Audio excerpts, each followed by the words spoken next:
Welcome to the marvelous world of diving. You are about to take the first step on a path of a fascinating adventure. An adventure on which you will experience emotions that will remain with you for the rest of your life and enable you to discover a new world entirely different from the one you normally live in. A world where there is always something new to discover and which will change your sensorial perception, the way you communicate, and even the way you breathe. This new world holds the promise of fulfilling your desire of freedom. For divers, this underwater world is a paradise in which they can delight in a wild and uncontaminated environment. You will be able to discover for yourself the wonderful marine life that until now you could only observe in documentaries and films. You will also discover how easy it is to enter into this marvelous world. Diving will also give the opportunity of learning more about yourself and developing greater self-control. And this will be put to the test if you have to overcome any eventual difficulties. You and your fellow students will form a perfect team and will master the skills you need to face even the most challenging situations. The prize will be something that most people can't even imagine: exploring an alien world, a world that is often just a short distance from your home. Not surprisingly, the first phase of training for astronauts is a diving course. There are, in fact, many similarities between the astronauts who explore outer space and divers. Both categories find themselves in a world where gravity is absent, use special equipment to breathe and move in an environment that is subject to different pressures and characteristics than those they are used to. Both divers and astronauts enter into worlds that are vast and, as yet, largely unknown, where discoveries and exploration occur every day, sometimes even by chance. However, contrary to outer space, our underwater world is teeming with life. Very soon, you will have access to the immense expanses of water that surround the land masses of our planet. As divers, you will be able to explore the warm tropical seas, the icy polar waters, underwater caverns and seas and lakes all over the world. Every location offers unforgettable experiences.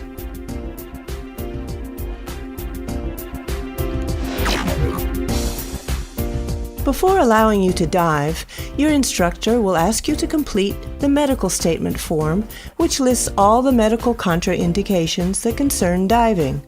Read each point carefully and initial each box to show that you understand whether it is necessary to consult a doctor or not. If a medical checkup is needed, it is advisable to consult a doctor who is able to establish if you are suffering from any ailments that may be incompatible with diving.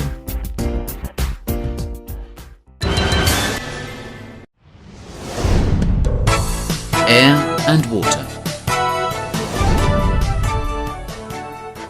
The world we live in is a physical, tangible reality. Everything we can see and touch has real consistency. These things are made up of elements that can have mass, volume, and form. The basic components of an element are the particles called molecules. Let's now examine some of the differences between liquids and gases. We'll take two containers and fill one with liquid and one with air. Now, with a plunger, we will try to compress them. We soon discover one of the important differences. Air is compressible, while water is almost incompressible. Both elements are made up of molecules, but air contains fewer molecules. Molecules in the air are far apart, and so it's easy to push them closer together.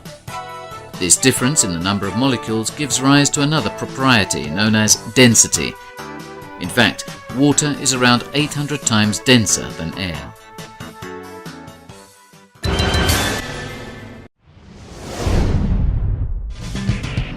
Fins. Hard hat divers walked on the seabed, and for centuries this was the way man explored the underwater world.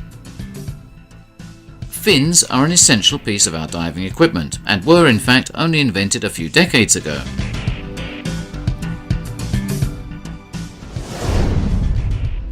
Today there are various types of fins on the market, often with various characteristics and different features.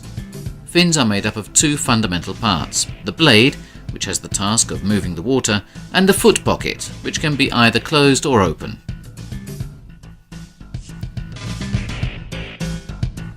Closed or full foot fins are more efficient and for this reason are preferred by free divers.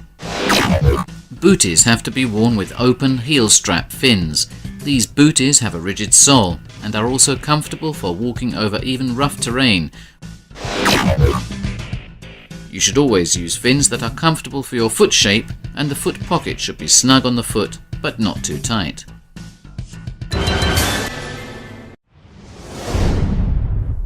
The mask. Fine, you now know how to move effortlessly in the water with your fins, but if you attempt to look beneath the surface, you will find that everything looks out of focus. This happens because our eyes are designed to function well in air, not water. The simplest way to see clearly underwater is by recreating the environment in which our eyes work best. This is done by a cushion of air being created between our eyes and the water. Diving masks were designed with this objective in mind. A mask usually has one or two glass lenses, a rigid frame, and a soft face seal.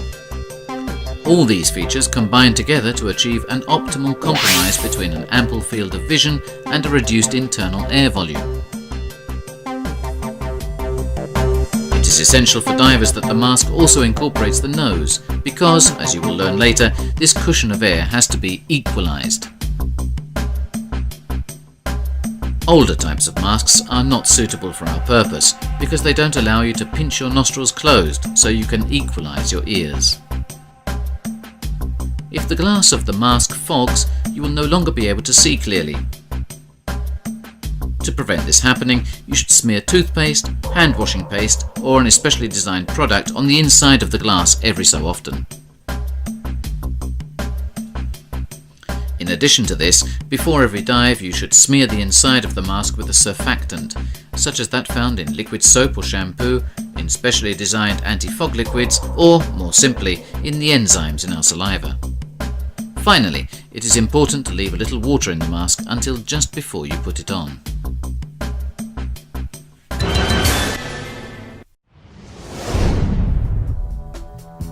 The snorkel. Another precious component of our diving equipment is the snorkel that enables us to breathe on the surface while looking underwater. The snorkel is basically a tube and a mouthpiece, but they come in many different shapes and forms.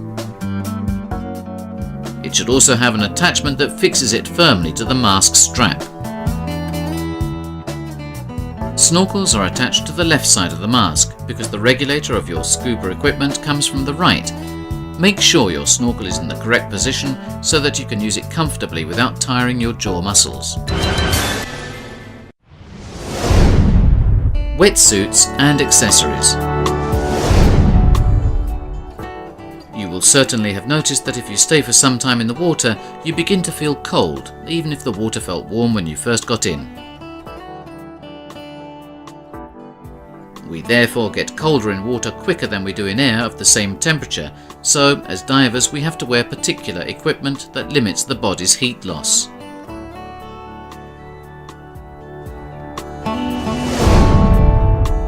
When this environment is air, there is a moderate transfer of heat, because air, if it is trapped by our clothes, is not a good conductor of heat. In water, absorption and transfer of heat is much greater. Divers use wetsuits to prevent this heat loss. These are types of overalls made of special material that limits the heat loss. The insulating material used for wetsuits is usually neoprene, which is a synthetic foam that traps tiny bubbles of air or nitrogen inside. These gases, which are bad conductors of heat, greatly reduce the heat exchange between the layer of air or water in contact with the skin and the surrounding water. The thicker the foam, the greater the insulating property.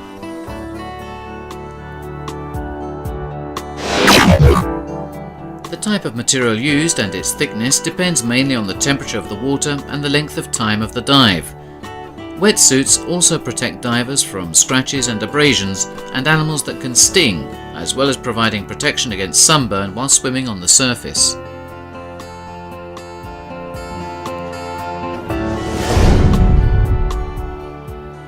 The best criterion for choosing a wetsuit is that it must fit snugly without being too tight.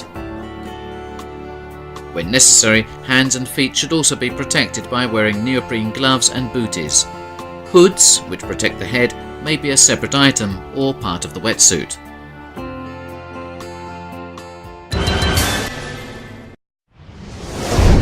Weights.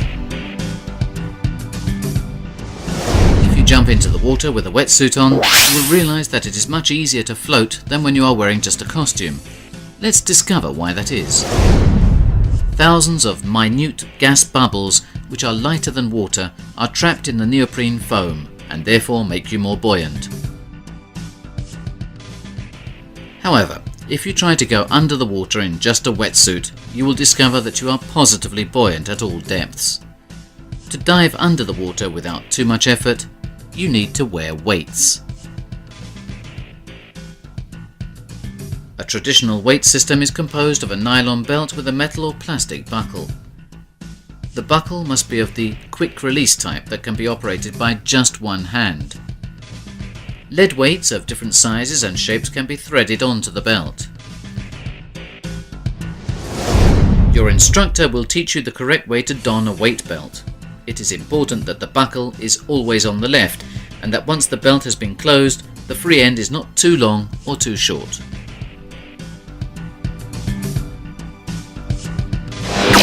This guarantees that, in case of necessity, anyone can easily unbuckle the belt. When handling the weight belt, always remember to hold onto the end without the buckle to prevent any weights from slipping off.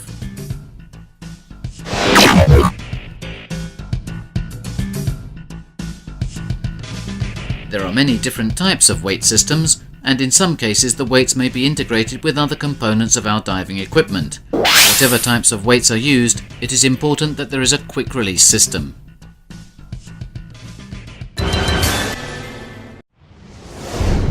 Pressure and volume.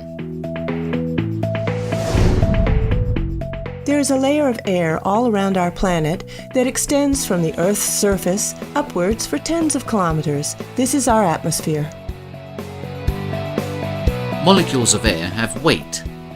This means that the Earth's surface and all the objects on it bear the weight of all the molecules above. This force, generated by the weight of the air molecules, is known as atmospheric pressure. At sea level, the sum of the weight of all the air molecules above is equal to 1 atmosphere, just a little more than 1 kilogram per square centimeter, or 14.7 psia. As we go up a mountain, the column of air above us decreases, and therefore the pressure is less than 1 atmosphere.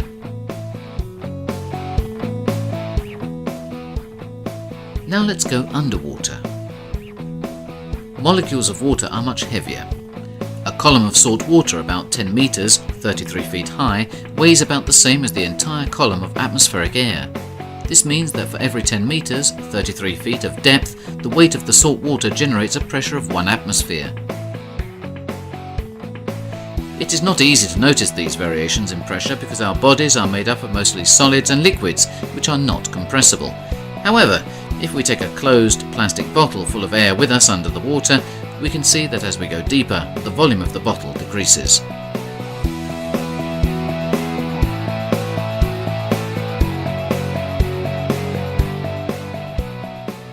This means that there is a relationship between pressure and the volume of a gas. In fact, we have seen that the deeper we go, the more the pressure increases and the smaller the volume of the bottle becomes. Therefore, as we descend, the volume of a gas decreases. If we fill a bottle with air under the water and leave the top off, as we bring it up to the surface, we will see the air escaping from the bottle as it expands. Therefore, as we ascend, the volume of gas increases. This relationship between pressure and volume is inversely proportional, meaning that as one factor increases, the other decreases and vice versa. The only parts of the human body that can be affected by these variations in volume are the air spaces. An airspace behaves differently if it is directly connected to the outside and when it is closed. If we take an upside-down glass full of air under the water, as the pressure increases, the volume of air decreases as the water enters the glass.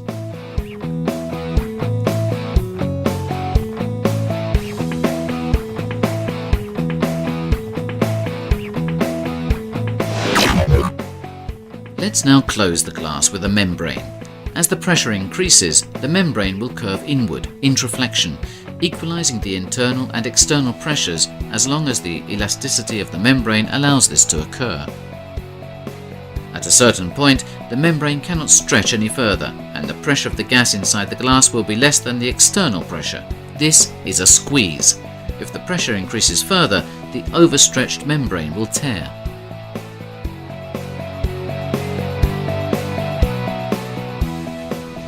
To prevent pressure imbalance and the eventual rupture of the membrane, it is enough to emit gas into the cavity to equalize the internal pressure with the external one. This is often referred to as equalizing. Being able to equalize airspaces is essential in diving.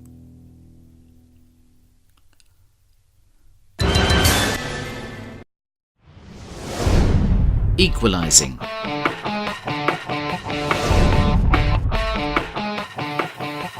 What gas cavities does a diver have? The lungs are the largest of the gas cavities. However, they are equalized automatically without the diver having to do anything in particular. Another airspace, this time artificial, is the cushion of air trapped inside the mask. As the face seal is soft, the volume of this cushion of air decreases as the pressure increases.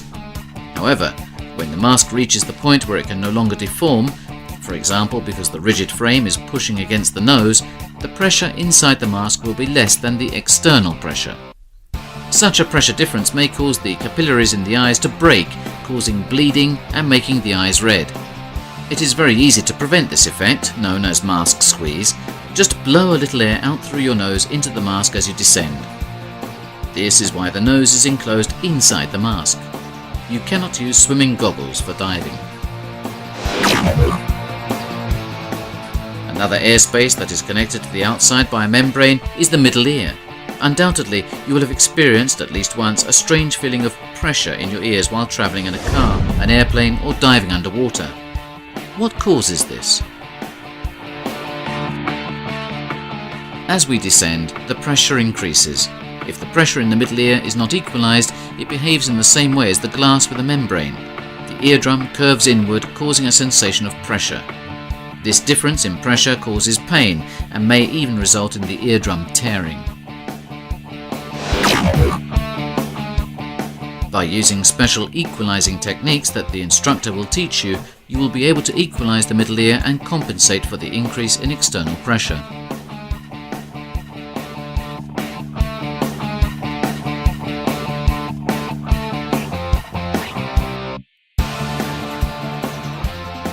Now that you are at your planned depth, you no longer need to equalize your mask, and you can now exhale through your mouth. Under the water, you should breathe more slowly and deeply than you do on land. One very important thing to remember is that you must never hold your breath underwater, particularly if you take the regulator out of your mouth.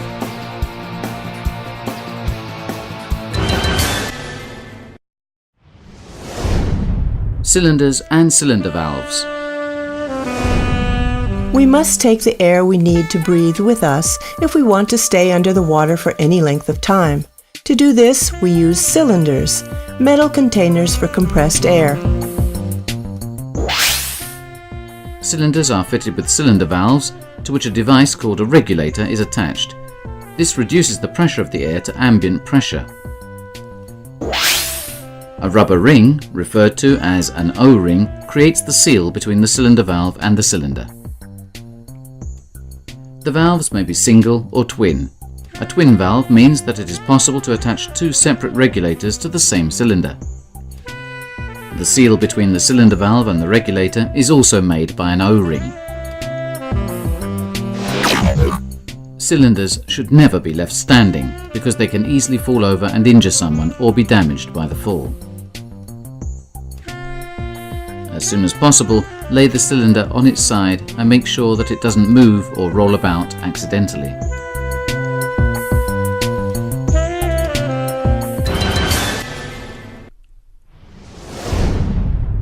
The regulator.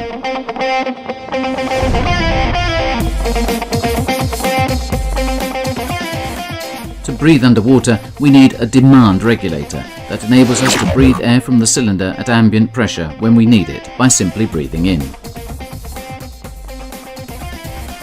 Modern regulators are two-stage or single hose, meaning that they are made up of two distinct parts, known as stages, which are connected by a single hose.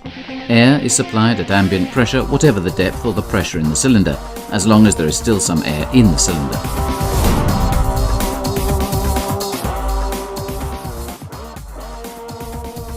The first stage is attached to the cylinder valve.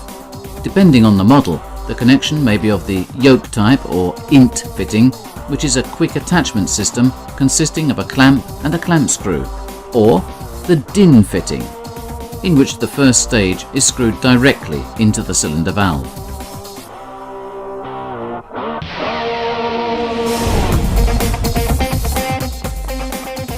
The second stage is composed of the body, which contains all the mechanical parts, a mouthpiece of soft rubber, the part we put in our mouths, an exhaust tee that directs the bubbles of air we exhale to the sides, and a purge button which, when pressed, supplies air.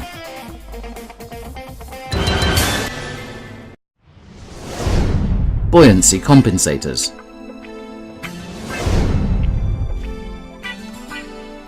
Thanks to your equipment, you will be able to attain a condition of neutral buoyancy underwater in any situation and stay suspended in midwater without effort. The piece of equipment that enables you to do this is the buoyancy compensator, or BC, which can increase the diver's volume to counteract the effects of the weights and compensate for the wetsuit becoming thinner at depth. The buoyancy compensator consists of an inflatable bladder, some straps or a harness that connect it to the body, and an attachment system for the cylinder. The buckles of the straps attaching it to the body are of the rapid release type and can be adjusted easily, making it easy to put on.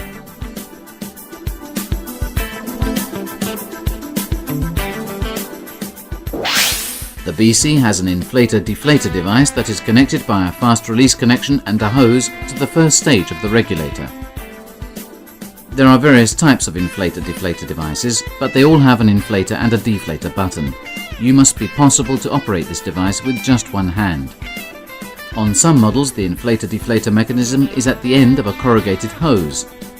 On others, it is on the side of the BC, where it can easily be reached. When you use an inflator-deflator device that is fitted at the end of a corrugated hose, you must remember that the end of the hose must be held up high when you want to deflate the BC, otherwise it would be like trying to fill a bottle while holding it upside down. All buoyancy compensators have a system that can be used to inflate the BC orally. Finally, BCs must also be fitted with overpressure relief valves that open automatically if the pressure inside the BC is too great. This prevents the BC bladder tearing. These valves can often be operated manually and therefore have the additional function of also being a rapid relief or dump valve.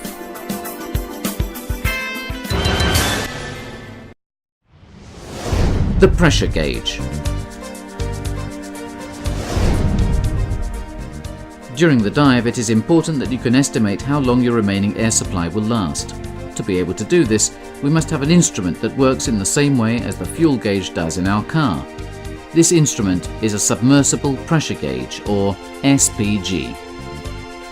The submersible pressure gauge is connected by a high-pressure hose to the first stage and tells the diver the pressure of the air in the cylinder.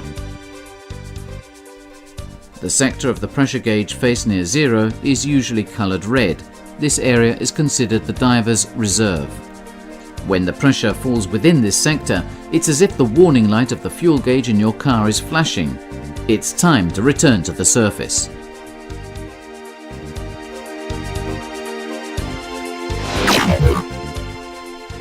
Just as you cannot set off on a trip in a car without a fuel gauge, you cannot dive without a pressure gauge.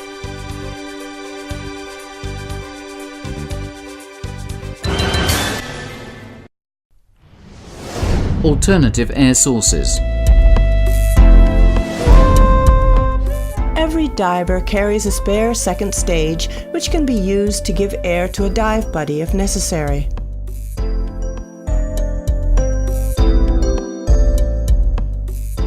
So that this second stage can be easily identified during the dive, it is a brighter color than the main one, and the hose is often yellow.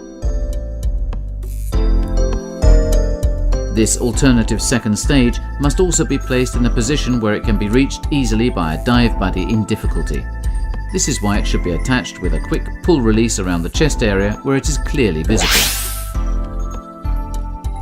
A diver can also pass this second stage to the diver in difficulty without waiting for the buddy in difficulty to take it himself. Divers have devised various systems for solving an out-of-air situation. However, this doesn't stop the marvels of the underwater world from leaving you breathless.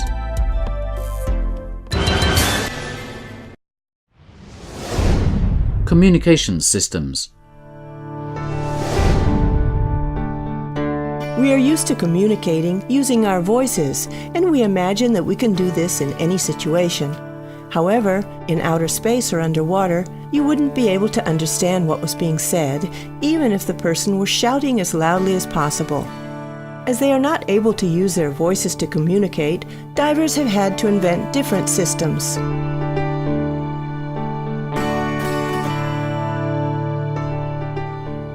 This is why divers usually use hand signals to communicate. These signals must be simple and unmistakable so that they can be understood immediately. These signals are practically the same all over the world, which means that divers from different countries can communicate simple concepts. As divers, you must learn to use these hand signals, but in order to ensure efficient communication, you must use them in the correct way. Before signaling, you must be sure that you have the attention of the person you want to communicate with. It must be easy to see the signal, so it is best to make the signal to the side of your body. Finally, you must make sure that your buddy has understood the signal. The best way to do this is for the signal to be repeated in response. Now, let's take a look at some of the main hand signals used by divers. Okay. Something is wrong. Up. Let's go up. Down. Let's go down. Equalize. I have little air. Out of air. Let's share air. Get close. Look. How much air do you have?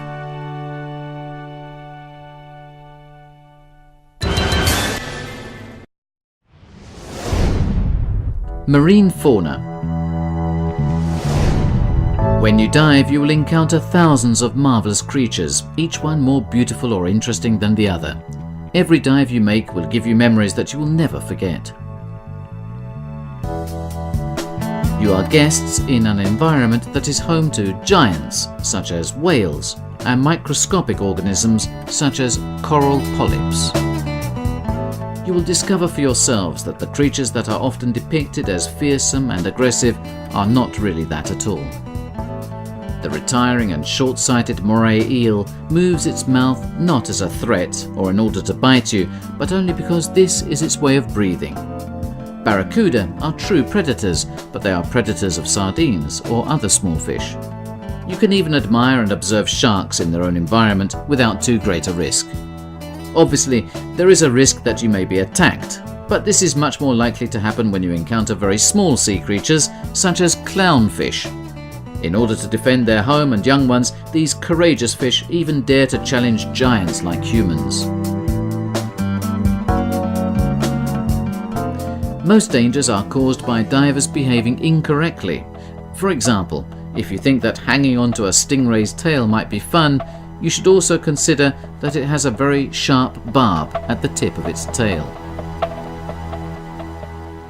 If you brush against or touch fire coral, you will immediately understand how it gets its name.